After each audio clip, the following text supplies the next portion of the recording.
Kesadaran Yun Chi berangsur-angsur terbangun. Apa yang terjadi? Bagaimana saya belum mati? Saya ingat dengan jelas bahwa saya melompat dari tebing ujung awan. Bagaimana mungkin saya masih hidup? Entah bagaimana tubuh saya tidak kesakitan. Bagaimana ini terjadi? Yun Chi tiba-tiba membuka matanya dan dengan cepat duduk. Dia mendapati dirinya di tempat tidur empuk yang nyaman dengan spanduk merah tergantung di atasnya, membuat terlihat meriah. Ah, Xiao Chi, kamu bangun. Suara terengah seorang gadis terdengar dari telinganya dan seorang gadis muncul di pandangnya. Sekilas gadis yang berpakaian hijau itu berusia 15 atau 16 tahun. Dengan bibir kemerahan yang menawan dan hidung yang halus. Wajahnya memancarkan kelembutan dan kelembutan yang mempesona. Di usia muda ini, dia sudah memamerkan pesona seperti itu, membayangkan kecantikan seperti apa dia di masa depan. Yun Chi melihat lebih dekat dan tanpa sadar membiarkan dua kata keluar dari bibirnya. Bibi kecil, gadis cantik itu mengangkat tangannya ke dahi Yun Chi. Dengan ekspresi gembira, dia berbicara. Suhu Anda hampir kembali normal. Anda hampir membuatku takut sampai mati. Xiao Chi, kamu baik-baik saja. Katakan padaku jika kamu merasa tidak nyaman di mana saja. Di hadapan mata gadis itu yang dipenuhi dengan keprihatinan yang mendalam, Yun Chi menggelengkan kepalanya. Beristirahatlah di sini sebentar. Aku akan pergi dan memberitahu kakakmu bahwa kamu sudah bangun. Hari ini adalah harimu ketika Anda pingsan. Kakek Anda hampir menjadi gila dan pergi untuk menemukan tabib. Seto untukmu. Gadis itu terburu-buru, dia mendorong bahu Yun Chi, mengisyaratkan dia untuk berbaring kembali di tempat tidur dan bergegas pergi. Saat pintu tertutup, Yun Chi duduk di tempat tidur dengan tangan memegangi kepalanya.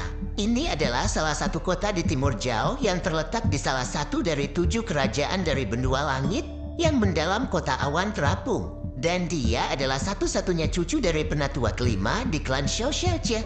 Dia baru berusia 16 tahun. Itulah identitasnya saat ini. Tiba-tiba, ingatannya tumpang tindih dengan memori benua awan Azure selama 20 tahun atau lebih dan dia menjadi bingung.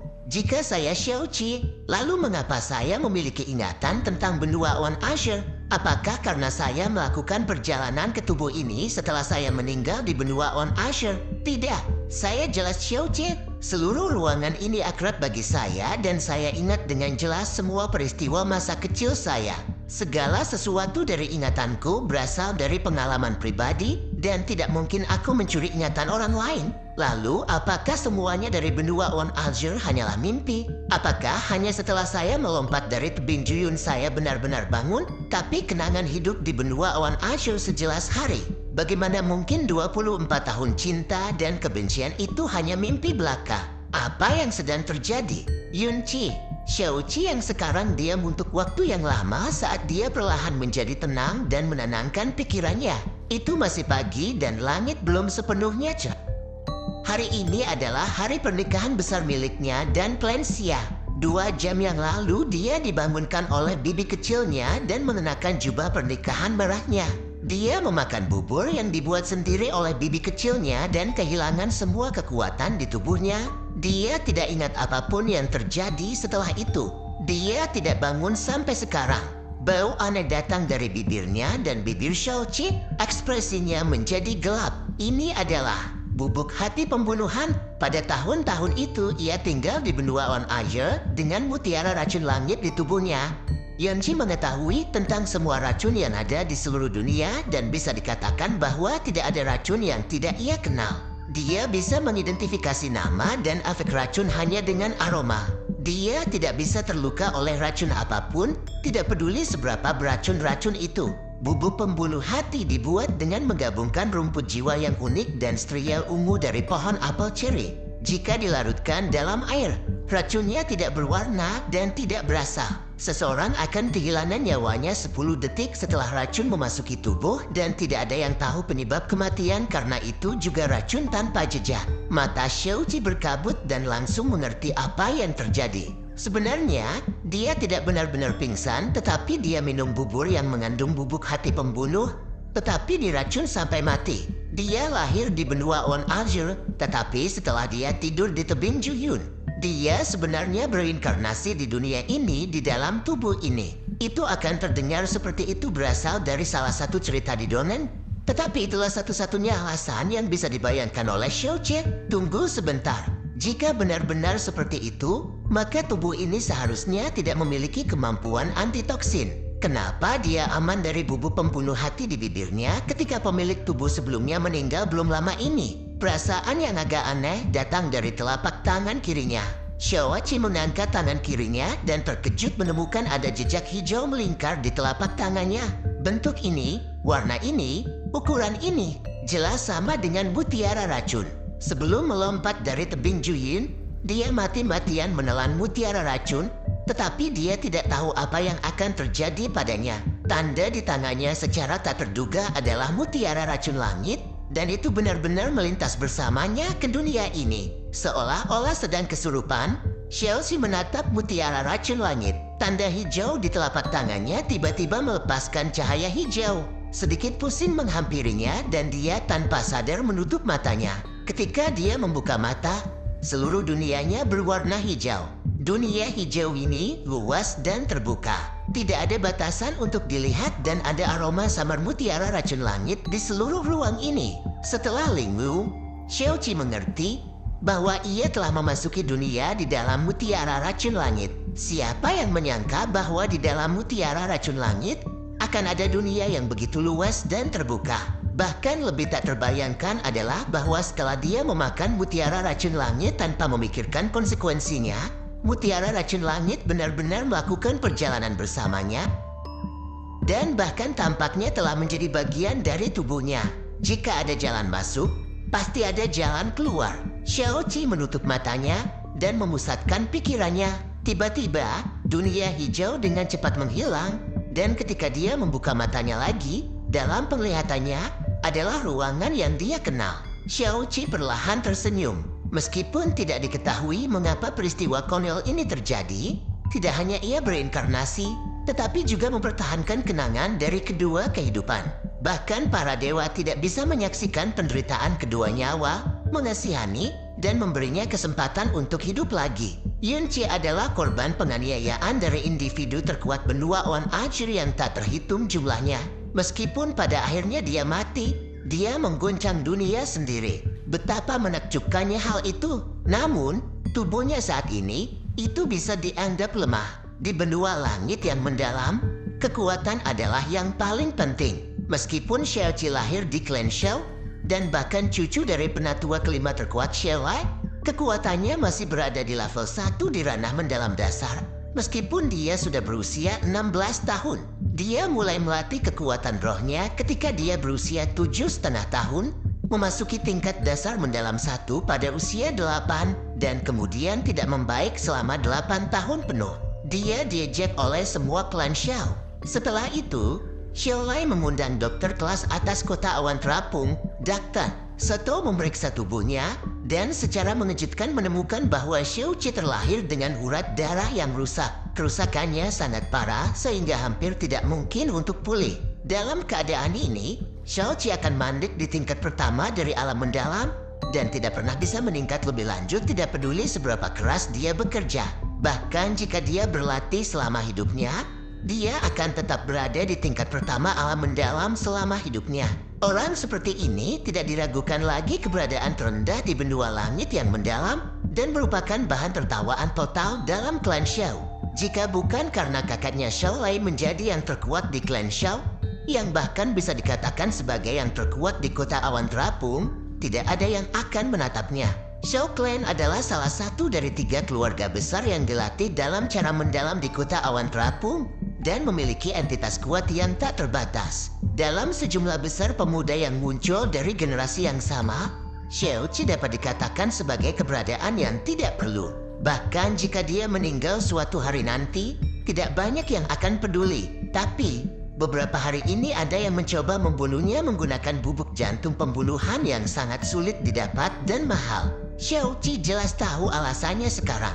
Karena hari ini adalah hari pernikahan antara dia dan Xia Qingyue. Xia Qingyue yang seumuran dengannya juga berusia 16 tahun. Namun, pada usia yang begitu muda, Kekuatannya yang dalam dinyatakan telah mencapai tingkat ke-10 dari alam mendalam dasar. Hampir pecah dari tingkat dasar dan melangkah ke alam mendalam yang baru lahir. Dia adalah satu-satunya dalam 100 tahun yang telah mencapai tingkat kekuatan yang mendalam pada usia 16 tahun di Cleansea.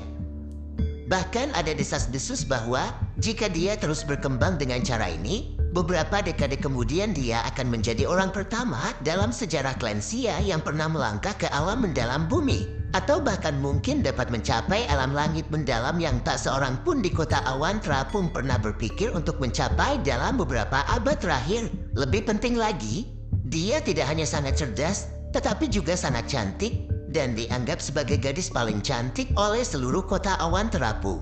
Semua pemuda kota awan terapung dengan beberapa tingkat kompetensi meneteskan air liur padanya. Jika Cleansea mulai mencari calon pengantin pria, antrean menunggu mungkin akan cukup lama, membentang antara gerbang selatan dan utara kota awan terapung. Puncak dari seorang gadis dengan kecerdasan dan kecantikan di kota awan terapung sebenarnya menikahi generasi muda yang paling tidak berharga tanpa masa depan sama sekali. Siapa yang tahu berapa banyak orang yang marah dan cemburu? Ini sepenuhnya merupakan kasus bunga lotus yang mempesona ditanam di atas tumpukan pupuk kandang. Orang-orang yang memiliki cinta tak berbalas untuk Xia Qingyu tentu saja memiliki kecemburuan ekstrem dan kebencian terhadap Xiao Qi. Bahkan banyak yang tidak mau menyerah dan akan mencoba membunuhnya dengan racun. Saat Xiao Qi saat ini memikirkannya, situasi ini sepertinya tidak aneh sama sekali. Perempuan benar-benar akar masalah. Xiao Qi bangkit dari tempat tidur, berdiri, dan menyendiri. Tetapi ketika dia memikirkan keindahan dan pesona Xia Qingyu yang dapat membanjiri seluruh kota, dia membuka mulutnya dan tertawa. Tiba-tiba, pintu terbuka dan sosok segera masuk. Xiao Qi segera berdiri dan tersenyum. "Bibi, apakah kakak sudah kembali?" Xiao Lingxi adalah putri Xiao Lai sejak ia berusia setengah baya. Meskipun dia adalah bibi Xiao Qi, dia baru berusia 15 tahun dan 1 tahun lebih muda dari Xiao Qi. Dia masih sangat muda, tapi kecantikannya sudah menyentuh dengan indah. Tingkat kekuatannya yang mendalam berada di tingkat ke-6 awal alam mendalam dasar, meskipun dia tidak setara dengan Xia Qingyu jika dibandingkan. Tingkat rohnya tidak terlalu buruk karena dia adalah aset penting bagi klan Xiao dan sangat dihargai. Kamu akhirnya bangun. Suara lembut menyebar ke seluruh ruangan saat Solai masuk. Melihat Xiao Qi sudah bangun dari ranjang dengan kulit normal, Solai sedikit rileks. Di belakangnya mengikuti pengurus rumah tangganya Xiao Hong dan dokter nomor 1 di kota awan terapung tabib. "Sato, sangat baik bahwa Anda telah bangun dan Anda tidak terlihat sakit lagi. Biarkan tabib Sato memeriksa kamu. Hari ini adalah hari pernikahan Anda dan kami tidak ingin memiliki kesalahan sedikit pun." Sato duduk di depan Xiao Qi, mengangkat tangannya untuk menggerakkan nadi di pergelangan tangan Xiao Qi. Setelah beberapa saat, dia melepaskan Xiao Qi. "Tabib, Sato, bagaimana kondisi Xiao Qi? Apakah ini serius?" Xiao Lingxi bertanya dengan cemas. Wajah Sato perlahan menyala dan tersenyum. "Penatua Xiao, kamu tidak perlu khawatir. Kondisi fisik cucumu sangat baik. Dia tidak memiliki penyakit besar atau bahkan sedikit pun. Mungkin cucu Anda pingsan karena dia sangat gugup dan bersemangat sehingga darahnya mengalir deras ke kepalanya. Setelah cucu Anda menikahi putri Cleansea, kecantikan nomor 1 di kota awan terapung." "Hahaha, itu berita bagus." Xiao Lai menghela nafas lega dan mengangguk. Pasti sulit bagi tabib Sato telah datang pagi-pagi sekali. "Tidak apa-apa," Sato menjawab dengan lambaian tangannya dan mengangkat tas obatnya. "Karena cucumu baik-baik saja, aku akan pergi. Selamat kepada penatua Xiao karena bertemu dengan menantu perempuan kota terapung yang paling terkemuka. Saya tidak tahu berapa banyak orang yang harus iri kepada Anda sekarang. Apakah kamu baik-baik saja? Apakah Anda merasa tidak enak badan?" Xiao Lai masih belum yakin. Ketika Xiao Qi tiba-tiba pingsan, suhunya turun dan vitalitasnya memudar. Ini bukan hanya akibat terlalu bersemangat. Melihat kondisi sehat Xiao Qi yang sekarang, dia memang terlihat baik-baik saja. Tetapi Xiao Lai masih tidak bisa menghilangkan keraguan kecil itu di dalam hatinya. "Aku baik-baik saja," kata Xiao Qi. Klan Xiao terdiri dari 5 tetua dan meskipun Xiao Lai adalah penatua kelima, Dia adalah yang terkuat di klan. 5 tahun yang lalu, ia memasuki perbatasan tingkat ke-10 alam mendalam roh. Dia sekarang berada di puncak tingkat ke-10 alam mendalam roh dan memiliki kesempatan untuk menembus alam mendalam, tingkat yang diimpikan oleh banyak orang. Xiaolai baru berusia 55 tahun dengan kekuatan tingkat ke-10 di alam roh yang sangat besar. Tetapi semua rambutnya sudah memutih. Setiap kali Xiaoqi melihat kepala ini penuh rambut putih, hatinya menjadi pahit melihatnya. Alasan mengapa Xiaolai memiliki rambut putih sejak usia setengah baya diketahui oleh semua orang yang tinggal di kota awan terapung. Putra satu-satunya, ayah dari Xiaoqi, Xiaoying disebut jenius nomor 1 dari kota awan terapung. Pada usia 17, ia masuk ke alam mendalam yang baru lahir. Pada usia 20, ia mencapai tingkat kelima dari alam mendalam yang baru lahir. Pada 23, ia menerobos alam mendalam dan memasuki alam mendalam besar, mengejutkan semua orang dari kota awan terapung. Dia menjadi kebanggaan klan Xiao, serta kebanggaan dan kebahagiaan Xiaolai. Hampir semua orang percaya bahwa ketika Xiaoying menjadi setengah baya, ia akan menjadi kandidat terbaik yang memenuhi syarat untuk mewarisi kepemimpinan klan Xiao. Sayangnya, karena ada upaya pembunuhan terhadap Xiaoying hanya sebulan setelah Xiaoqi lahir. Beberapa hari sebelum itu, Xiaoying juga menyelamatkan nyawa putri klan Xia. Setelah penyelamatan ini, Xiaoying hanya bisa menangkis para pembunuh dengan setengah kekuatan. Hati istrinya hancur dalam kesedihan karena kehilangan cintanya dan pergi menemuinya segera setelah itu. Rambut Xiaolai menjadi putih semalaman karena pukulan berat kehilangan putranya. 9 bulan kemudian, Xilingxi lahir. Ibunya juga menderita sakit karena kehilangan putra satu-satunya dan meninggal karena depresi sebulan kemudian. Tidak ada yang tahu bagaimana Xiaolai menjalani hidupnya bertahun-tahun setelah putra dan istrinya meninggal. Rambut putih mengandung duka yang tak terukur, kebencian dan kesedihan yang tak terkatakan. Sampai hari ini, Xiaolai masih belum menemukan pembunuh putranya. Kemudian, dia menaruh semua harapannya pada Xiaoqi, tapi dirinya dilahirkan dengan pena mendalam yang rusak. Namun, Xiaolai tidak pernah menunjukkan tanda-tanda kekecewaan atau kemarahan. Sebaliknya, harus mencintainya lebih untuk menimbanginya. Selama bertahun-tahun, ia selalu mencari cara untuk memperbaiki vena mendalam yang rusak. Namun, vena mendalam adalah garis hidup kekuatan mendalam seseorang. Bagaimana bisa dengan mudah diperbaiki? Meskipun Xiaoqi diabaikan oleh orang lain, dia masih merasa beruntung memiliki kakek seperti itu. Melihat rambut putih Xiaolai, mata Xiaoqi berangsur-angsur menajam. Karena para dewa memberi saya kesempatan kedua ini dan membiarkan saya memiliki kedua ingatan saya. Bahkan jika itu hanya untuk menghibur kakek, saya harus hidup dengan bersemangat.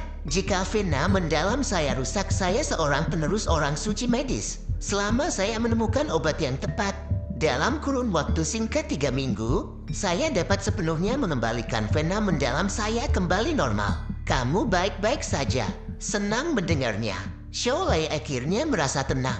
Melirik ke langit yang cerah, dia berbicara, "Cier, jamnya sudah dekat. Pergi buat persiapanmu sementara aku mengatur tim pernikahan." "Oh benar?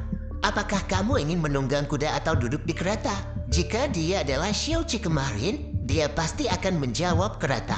Meskipun dia adalah satu-satunya cucu dari seorang penatua, tanpa status itu, Xiaoqi tertawa dengan sedikit senyum. "Tentu saja aku menunggang kuda. Anda tidak perlu khawatir tentang saya, kakek. Xia Qingke mungkin bangsawan, tetapi dia sudah ditakdirkan untuk menjadi menantu keluarga Xiao kita. Saya akan menikahi dia dengan martabat dan kehormatan untuk tidak membiarkan Anda kehilangan muka." Xiaolai tidak akan pernah berpikir bahwa cucunya akan mengatakan hal seperti itu. Wajahnya kemudian tersenyum lembut dan dia perlahan mengangguk. "Bagus." Hanya dengan satu kata, kepuasannya yang dalam datang. Xiaolai melangkah keluar dari kamar dan dengan lembut menutup pintu. Begitu Xiaolai pergi, Xiaolingxi berdiri di depan Xiaoqi dan melengkungkan bibirnya. "Jadi, kamu bersemangat untuk pernikahan ini dan membuatku khawatir untukmu. Kamu jelas belum pernah bertemu Xia Qingyu sebanyak itu, tetapi kamu sudah menyukainya." "Ya benar, dia adalah kecantikan nomor 1 kota terapung kita." Xiaoqi dengan cepat melambaikan tangannya ke belakang. "Bagaimana mungkin? Xia Qingyu sangat cantik, tapi saya pikir bibi kecil lebih cantik. Hehe. Wajah Xiaolingxi segera tersenyum manis dan terkikik. Kau tahu hal yang ingin dikatakan untuk membuatku bahagia. Tidak masalah jika Xiaoqi pingsan karena terburu-buru menikahinya. Karena Xia Qingyu cantik dan berbakat. Klan Xia juga klan terkaya di kota awan terapung, sehingga ada cukup banyak orang yang bermimpi menikahinya. Namun, dia akhirnya akan menikahi Xiaoqi keluargaku. Pada titik ini, Xiaolingxi mengenakan ekspresi bangga di wajahnya. Kemudian matanya menjadi sedih saat suaranya berkata, "Aku merasa hari ini datang begitu cepat. Xiaoqi sudah akan menikah." Sudahlah. Xiaolingxi melirik pakaian Xiaoqi. Paman Hang menunggu kita. Dia berjalan di depan Xiaoqi dan sepasang tangan lembut mulai dengan cepat merapikan pakaian pernikahannya. Pakaian ini cukup sulit untuk dikenakan. Pakaian Anda berantakan karena kejadian sebelumnya. Berdiri diam, aku akan menyelesaikan ini segera. Sepasang tangan halus mulai bekerja dengan tergesa-gesa. Dia membalik kerahnya dan mengikat kembali sabuk. Dia menganggapnya serius dan memperhatikan dengan cermat apa yang dia lakukan. Xiaoqi diam-diam menatapnya dan matanya perlahan menjadi berkabut. Hari ini, dia akan menikahi Xia Qingyu, tetapi dia tahu pasti bahwa Xia Qingyu tidak menikahinya karena dia sungguh-sungguh mencintainya. Kalau bukan karena ayah mereka, Xiaoxing dan perjanjian Xia Hongyi, Xia Qingyu bahkan tidak akan repot-repot untuk melirik ke arahnya. Satu-satunya orang di dunia ini yang baik pada Xiaoqi hanyalah kakaknya, Xiaowai, dan bibinya, Xiaolingxi. Selama masa kecilnya, Xiaolingxi menempel pada Xiaoqi seperti sepotong permen. Dia mengikutinya kemanapun dia pergi. Sulit baginya untuk melepaskannya. Jika dia tidak melihatnya untuk sementara waktu, dia akan menangis dengan keras. Namun ketika Xiaoqi berusia 10 tahun dan dikonfirmasi bahwa vena mendalamnya rusak, dia tahu konsekuensi memiliki vena mendalam yang rusak dan kemudian memahami konsep identitasnya sebagai bibi kecil. Memulai pelatihannya untuk melindungi kehidupan Xiaoqi yang lebih lemah. Jika saya menikahi gadis seperti bibi kecil, itu akan menjadi sempurna. Pikiran semacam ini muncul secara tak terkendali dalam pikiran Xiaoqi. Setelah menyelesaikan pakaian Xiaoqi, Xiaolingxi menghela nafas lega. Dia mengangkat tangannya dan mengacak-acak rambutnya. Dengan ekspresi kasih sayang yang lembut tercetak jelas di wajahnya, bibir merah mudanya sedikit terbuka seperti kelopak bunga. Dengan kecepatan supernatural, Xiaoqi secara naluriah memiringkan kepalanya dan menekankan mulutnya ke bibir Xiaolingxi yang berwarna merah muda yang indah. Xiaolingxi berteriak dan melompat mundur seperti kelinci yang ketakutan. Jari-jarinya menyentuh bibirnya saat matanya yang indah melebar karena terkejut. Kamu menciumku lagi. Kamu memiliki reaksi yang sama seperti biasanya. Xiaoqi yang tidak bersalah memiliki ekspresi patah hati di wajahnya. Ketika kita masih muda, selalu memainkan permainan kis-kis favorit Anda. Hari ini, kamu kaget setiap kali aku mencoba menciummu. Kamu. Itu ketika kita masih kecil. Wajah Xiaolingxi memerah. Kita sekarang dewasa. Anda akan segera punya istri. Di masa depan, kamu hanya bisa mencium istrimu. Mengapa? Karena aku bibimu. Xiaolingxi mengingatkan. Kemudian, apa yang harus saya lakukan jika ingin menciummu? Sambil tersenyum nakal, Xiaoqi meletakkan tangannya di bawah dagunya. Kalau begitu, kamu harus menikah denganku. Xiaolingxi mengangkat wajahnya karena marah. Hei, kau bibiku, bagaimana mungkin aku bisa menikahimu? Xiaoqi berkata dengan suaranya lebih rendah saat matanya melebar. Kamu tahu itu? Jika kamu berani mencuri ciuman, aku akan memberitahu istri. Xiaolingxi menatapnya penuh kemenangan. Suara Xiao Hong datang dari luar sekali lagi. Tuan muda, apakah Anda siap? Sudah waktunya. Ya, aku keluar sekarang. Xiaoqi melihat pakaiannya dan bersiap untuk pergi. Setelah 2 langkah, Xiaolingxi meraih tangannya dan berkata dengan wajah serius, Xiaoqi, sebelum pergi, ulangi janji yang kami buat kemarin, kata demi kata, atau aku tidak akan membiarkanmu pergi. Janji kemarin, Xiaoqi berpikir sebentar dan berkata, Baiklah, setelah memasuki pernikahan dengan Xia King Yue, saya tidak akan melupakan bibi kecil hanya karena saya punya istri. Saya akan menghabiskan jumlah waktu yang sama dengan bibi kecil seperti sebelumnya. Saya akan mendengarkan bibi kecil dan akan tiba segera setelah saya dipanggil seperti sebelumnya. Saya tidak lupa sepatah kata pun. Hiu hiu, anak yang baik. Xiao Lingxi tersenyum manis tetapi tidak melepaskan tangan Xiao Qi. Namun, kami akan menambahkan satu lagi hari ini yang saya lupa kemarin. Meskipun Xia King Yu akan menjadi istrimu, dalam hatimu dia tidak bisa melebihi aku. Ulangi itu sekarang. Cepatlah cepat. Xiao Qi menatap mata indahnya dan berkata, "Jika kamu menciumku, aku akan membuat janji itu. Lalu, menikahlah denganku, tuan muda." "Apakah Anda masih belum siap?" Suara mendesak Xiao Hong datang dari luar lagi. Xiao Qi meletakkan tangannya di pintu tetapi belum mendorongnya. Dia berbisik, "Saya tidak bisa membuat janji itu karena dalam hati saya, Anda sudah menjadi orang nomor satu saya. Bahkan jika ada 100 Xia King Yue, dia tidak bisa mengejar Anda. Anda tidak tergantikan." Dia mendorong pintu dan pergi. Xiao Lingxi berdiri diam, membeku di tempat untuk sementara waktu. Sebuah lengkungan terbentuk di ujung bibirnya dan dia dengan gembira melompat keluar sesudahnya, seperti seorang gadis yang diberi permen favoritnya. Ketika Xiao Qi berjalan keluar dari ruangan, tim pernikahannya yang cantik menunggu dia. Xiao Hong dengan ramah tersenyum padanya. "Tuan muda, tolong naik ke kuda. Di jalan saya akan melindungi Anda dengan semua yang saya miliki. Tapi tentu saja, hari ini adalah hari besar tuan muda. Saya seharusnya tidak terlalu khawatir karena hanya akan ada hal-hal baik yang menunggu untuk terjadi. Terima kasih, kakek Hong." Xiao Qi tersenyum pada Xiao Hong dan menaiki kudanya.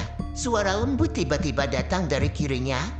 "Sepertinya aku datang pada waktu yang tepat. Apakah saudara Xiao Qi akan mengambil pengantinnya sekarang?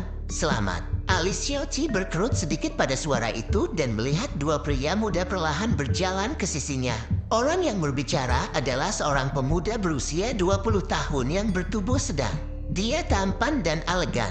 Matanya jernih dan dia tersenyum cerah. Di belakangnya adalah pria yang lebih muda dan kurus. Mengamati mereka, Xiao Qi tersenyum. "Oh, itu saudara Yulong dan saudara Xiaoyang. Apakah kalian melakukan perjalanan khusus ke sini untuk mengantarku pergi?" Xiao Yulong adalah putra pemimpin klan Xiao. Pada usia 20, terlepas dari penampilannya, bakatnya, dan kebijaksanaan berada di puncak generasi muda di klan Xiao. Kekuatannya yang mendalam telah mencapai tingkat ketiga dari alam mendalam yang baru lahir. Ayahnya, Xiao Yunhai, kebanggaan dan sukacita dan juga harapan masa depan klan Xiao. Klan memiliki harapan tinggi untuknya karena dia akan menjadi pemimpin berikutnya jika tidak ada kecelakaan yang terjadi. Dia memiliki banyak sifat baik tetapi dia tidak pernah sombong. Dia adalah orang yang baik dan sopan kepada semua orang. Bahkan terhadap Xiao Qi yang dianggap cacat di mata semua orang.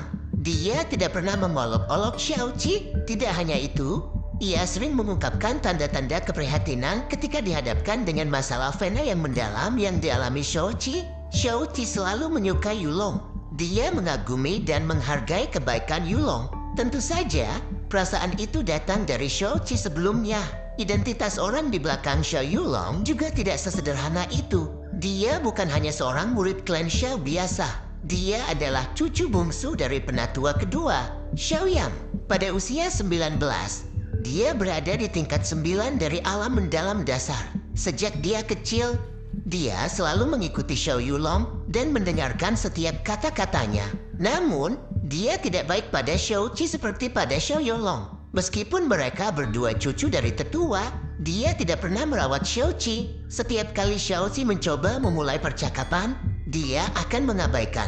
Sebagai cucu dari penatua klan Xiao, tidak hanya Xiao Qi yang memiliki rumah sendiri, tetapi ia juga memiliki halaman kecil yang terpisah. Selain kakeknya Xiao Lai, bibinya Xiao Lingxi, dan satu-satunya sahabatnya, sangat sedikit orang yang datang berkunjung. Pada saat ini, Xiao Yulong datang bersama Xiao yang dengan tujuan mengantarnya pergi dalam perjalanan pernikahannya. Haha, tentu saja. Xiao Yulong mendekat dengan tawa yang tulus dan berkata, Orang yang kamu nikahi hari ini adalah permata tercantik nomor 1 di kota awan terapung.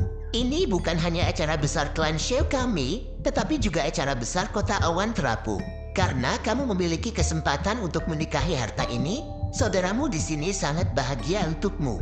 Tentu saja, saya juga iri dan malu. Hahaha, Xiao Qi juga tertawa. Kakak Yulong menceritakan lelucon yang sangat lucu. Dengan bakat saudara Yulong, seluruh populasi wanita di kota awan terapung adalah milik Anda. Tuan muda, kita harus pergi. Xiao Hong memperingatkan. Saudara Xiao Qi, cepatlah. Kami sangat menantikan Anda untuk secara spektakuler membawa permata paling terang di kota awan terapung ke dalam klan Xiao. Kata Xiao Yulong sambil tersenyum. Xiao Qi mengangguk dan langsung duduk. Tim pendamping pernikahan langsung menuju rumah klan Xia. Saat Xiao Qi menghilang dari pandangan, senyum Xiao Yulong membeku dan menjadi gelap. Dia tiba-tiba berbalik dan menampar keras wajah Xiao yang dengan keras. Dengan suara rendah dia mendesis. Menyedihkan, tamparan Xiao Yulong adalah pukulan langsung dan pipi kiri Xiao yang mulai membengkak. Dia buru-buru bergegas berbicara. Saya jelas melemparkan bubuk jantung pembunuh dan pesan yang saya terima mengkonfirmasi bahwa dia benar-benar runtuh. Saya juga tidak tahu apa yang sedang terjadi di sini. Alis Xiao Yulong menegang dan mengubah wajahnya.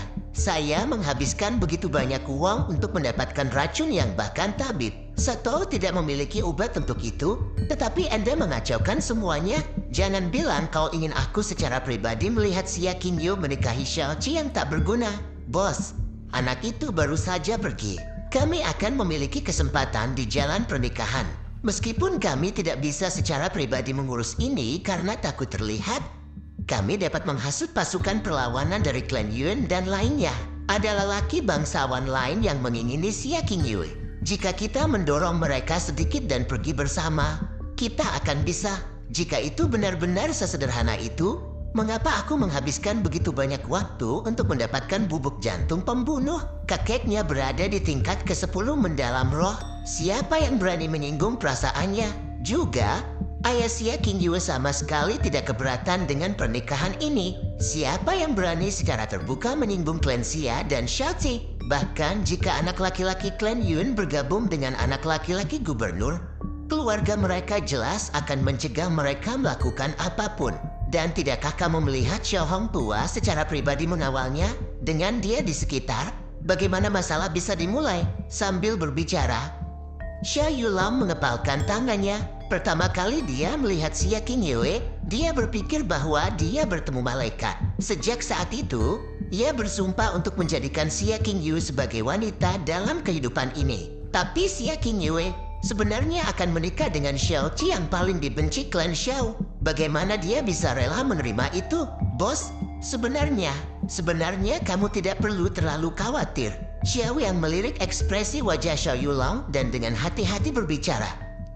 Pikirkan tentang hal itu dengan temperamen Xia Qingyu yang bahkan tidak pernah peduli untuk melirik talenta di kota awan terapung. Apakah dia akan menyukai anak itu Xiao Qi? Satu-satunya alasan mengapa dia menikahi Xiao Qi adalah karena perjanjian yang dibuat 16 tahun yang lalu. Mustahil bagi Xiao Qi untuk menyentuh jarinya. Setelah dia memasuki klan Xiao kami, kemungkinan bos bertemu dengannya akan sangat meningkat. Yang baik untuk apapun, Xiao Qi tidak sebanding dengan ketampanan dan bakat alami bos. Mendengarkan kata-kata Xiao Yang, cemberut muram Xiao Yulong mulai meregang sementara matanya yang sipit menyipit. Dia menyentuh ujung hidungnya dengan jarinya dan berbisik, "Kau membuat poin yang cukup masuk akal. Sepertinya tidak berhasil meracuni juga bisa menjadi hal yang baik." Kota awan terapung adalah kota terkecil dari Kekaisaran Angin Biru. Itu sangat kecil sehingga bahkan tidak pantas disebut kota. Kota awan terapung bukan hanya kota terkecil tetapi juga yang paling terpencil secara geografis dari segi lokasi, populasi, ekonomi, dan bahkan kekuatan mendalam rata-rata adalah yang terendah dari yang terendah. Hari-hari ini, warga kota awan terapung sering mengejek diri sendiri karena menjadi yang terlupakan di Kekaisaran Angin Biru. Kota awan terapung sangat hidup hari ini karena itu adalah hari pernikahan besar Xiao Qi dan Xia Qingyu. Tidak ada yang peduli jika itu hanya pernikahan Xiaoqi, tetapi pernikahan Xia Qingyue adalah peristiwa sensasional terbesar kota awan terapung. Klan Xia bukanlah klan yang hanya terlatih dalam seni mendalam. Itu adalah klan yang berspesialisasi dalam bisnis selama beberapa generasi. Meskipun mereka tidak bisa dikatakan kaya di antara yang lain dari Kekaisaran Angin Biru, pada daftar kota awan terapung dari klan paling makmur, klan Xia berada di puncak. Namun, ini tidak berarti bahwa klan Xia lemah dengan kekayaan mereka yang melimpah. Secara alami mampu merekrut para ahli untuk melindungi kekayaan mereka yang sangat besar. Pemimpin klan Xia memiliki 2 anak, Xia Yuanba dan Xia Qingyue. Putra dan putrinya tidak tertarik pada bisnis keluarga. Mereka hanya fokus pada pelatihan. Xia Hongyi tidak pernah menentang keputusan dan malah membiarkan mereka melanjutkan. Setelah Xia Qingyue mengejutkan kota awan terapung dengan bakatnya, setelah semua secara luas diakui bahwa Xia Qingyue dapat mencapai alam mendalam bumi atau bahkan alam mendalam langit suatu hari nanti di masa depan. Klan Xia tidak hanya memiliki kekayaan paling banyak, tetapi juga akan menjadi kekuatan yang paling mendominasi di kota awan terapung. Namun, klan Xia telah membiarkan gadis paling cemerlang di kota itu menikahi Xiaoqi. Siapa yang tahu berapa banyak orang yang menyesali keputusan itu? Tentu saja, ada lebih banyak orang dengan perasaan iri dan benci. Begitu tim pernikahan Xiao Clan muncul, jalan kota awan terapung mulai ramai dengan kebisingan. Jalan itu penuh dengan penonton di kedua sisi jalan. Ketika Xiaoqi mengikuti langkah tim, berbagai bisikan dari kerumunan memasuki telinganya. Itu adalah cucu dari kakak kelima klan Xiao. Saya mendengar bahwa vena mendalamnya rusak dan dia tidak akan pernah bisa menembus bahkan ke tingkat pertama dari alam mendalam dasar. Ini pertama kalinya aku melihatnya secara langsung. Itu normal jika kamu belum pernah melihatnya. Agar Xia Qingyue benar-benar menikah dengan orang seperti itu, dewa pasti benar-benar buta. Ayahnya Xiao Ying dan Xia Hongyi bersumpah bersaudara ketika Xiao Ying menyelamatkan hidup Xia Qingyue setelah menggunakan sebagian besar kekuatannya yang dalam. Xia Hongyi kemudian berjanji bahwa putrinya, ulang tahun ke-16 Xia Qingyue, dia akan menjadi menantu Xiao Ying. Tidak lama kemudian, Xiao Ying jatuh pada seorang pembunuh. Karena pengerahan tenaga sebelumnya, ia tidak dapat melawan balik. Sekarang Qingyue akhirnya berusia 16. Meskipun putra Xiao Ying adalah orang bodoh, Xia Hongyi tidak mau mengingkari janjinya karena perasaan penyesalan dan rasa terima kasihnya yang besar. Jika bukan karena itu, bagaimana mungkin pria itu menikahi Xia Qingyue? Apa? Xia Qingyue adalah harta terbesar kota awan terapung. Jika dia tidak memiliki status sebagai cucu penatua kelima, Dewi impianku akan menikahi seorang yang tak beradab. Aku lebih baik mati daripada menerima kenyataan ini. Xiaoqi yang menunggang kuda memiliki mata yang cerah. Rambutnya yang panjang berkibar di belakang jubah pernikahannya yang merah. Suara bergumam dari kerumunan berisi semua jenis nada jahat. Namun kecemburuan, kebencian, prasangka, cemoohan, dan penghinaan dari orang banyak tampaknya tidak mengganggunya sama sekali. Dia tampaknya tidak sadar akan kerumunan, senyum indah masih di wajahnya. Meskipun kekuatan mendalam Xiaoqi adalah yang terendah dari yang rendah, penampilannya sebenarnya tidak terlalu buruk. Dia bahkan bisa dikatakan berada di luar Xiao Yulong, ditambah dengan fakta bahwa ia jarang keluar karena kekuatannya yang rendah. Ia terlihat sangat putih dan lembut, persis seperti boneka hidup. Bahkan jika pemuda yang tak terhitung jumlahnya membenci Xiaoqi cukup untuk membuat gigi mereka gatal di lubuk hati mereka, mereka juga harus mengakui bahwa dia tampak layak untuk Xia Qingyue. Saya pikir Xiaoqi akan naik kereta hari ini tanpa diduga ia menunggang kuda. Dengan temperamen itu, sepertinya rumor itu tidak benar.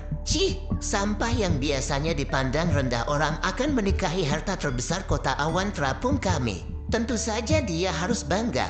Bagaimana dia bisa takut kehilangan muka? Saya mendengar bahwa tuan muda klan Yuan serta tuan muda lainnya dari keluarga lain tidak menyukai ini. Apakah mereka akan datang untuk menghentikan prosesi ini? Ya benar, Xiaoqi tidak lain adalah kakaknya Xiao Lai. Para ahli dari kota awan terapung kita semua harus menghormatinya di hadapannya. Putranya sudah mati dan dia hanya memiliki satu cucu yang tersisa.